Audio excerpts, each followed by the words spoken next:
మార్కెట్తో పోటీ పడుతూ వస్త్ర పరిశ్రమపై ఆధారపడిన కార్మికులకు కూడా ఉపాధి కల్పించే ఉద్దేశంతో 66 లక్షల రాజీవ్ విద్యా మిషన్ క్లాత్ ఆర్డర్లు ఇస్తున్నామని వేములవాడ శాసనసభ్యులు ఆది శ్రీనివాస్ తెలిపారు.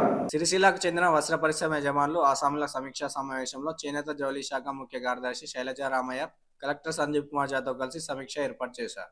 అన్ని శాఖలకు సంబంధించిన క్లాత్ ఆర్డర్స్ ఇప్పించేందుకు కృషి చేస్తున్నామని, మహిళా సంఘాల బాధ్యులకు కూడా ప్రతి ఏడాది 2 చీరలు ఇవ్వనున్నట్లు పేర్కొన్నారు. చేనేత జౌళి శాఖ మంత్రి తుమ్మల నాగేశ్వరరావు కృషి వల్ల 50 కోట్ల నిధులతో యార్న్ బ్యాంక్ ఏర్పాటు చేసినట్లు ఆది శ్రీనివాస్ తెలిపారు.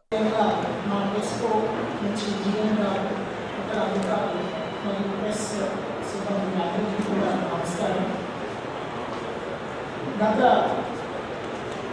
సుమారు ఒక 6 నెలల నుంచి ఎన్నో సంవత్సరాల నుంచి ఒక 2-3 ఇయర్స్ నుంచి బాకీ కొని ఉంటే ఆ బాకీ అన్నీ కూడా ప్రభుత్వము వరుసగా ముందు రిలీజ్ చేయాలి. ఎందుకంటే బాకీ రిలీజ్ చేయకపోతే మరి అందరూ పథకం కింద నమోదయ్యారు. ప్రభుత్వము ప్రీమియము అందరి తరఫున ప్రభుత్వమే డైరెక్ట్గా LICకి చెల్లిస్తున్నారు. తర్వాత వీటితో పాటు ప్రభుత్వం కొత్త పథకాలు కూడా చేయాలి అని నూతనంగా దీంతో ఇక్కడ ఉన్నటువంటి నైపుణ్యాన్ని ఇంకా కొంచెం మరి గౌరవ ముఖ్యమంత్రి రేవంత్ రెడ్డి గారు ప్రత్యేక చొరవ తీసుకున్నారు.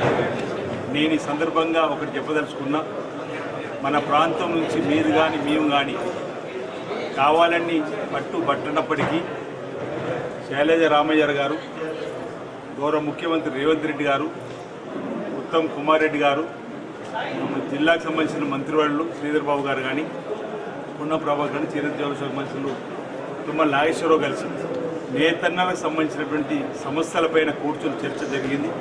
అది కూడా వారు శైలజ రామయ్య గారు స్వయంగా వచ్చి వేములవాడలోని మార్కెట్ యార్డ్లో ఇక్కడి నుంచి కలెక్టరేట్ నుంచి 8 కిలోమీటర్ నుంచి 9 కిలోమీటర్ల పరిధిలో 10 కిలోమీటర్ లోపల వస్తున్నటువంటి ప్రాంతంలో మరి గోడాలను కూడా మరమ్మతులు చేయించడం జరిగింది. దాని కూడా వారం రోజుల లోపల జీవో మార్గదర్శకాలు వచ్చే జీవోకు మరి యార్డును కూడా 80% క్రెడిట్ తోటి టెస్కో ద్వారా అందివ్వడం, మిగతా 20% కూడా 10% బ్యాంకుల ద్వారా ఇవ్వాలని కలెక్టర్ గారు మేము కూడా బ్యాంకుల సమావేశం అనుకోవడం జరిగింది.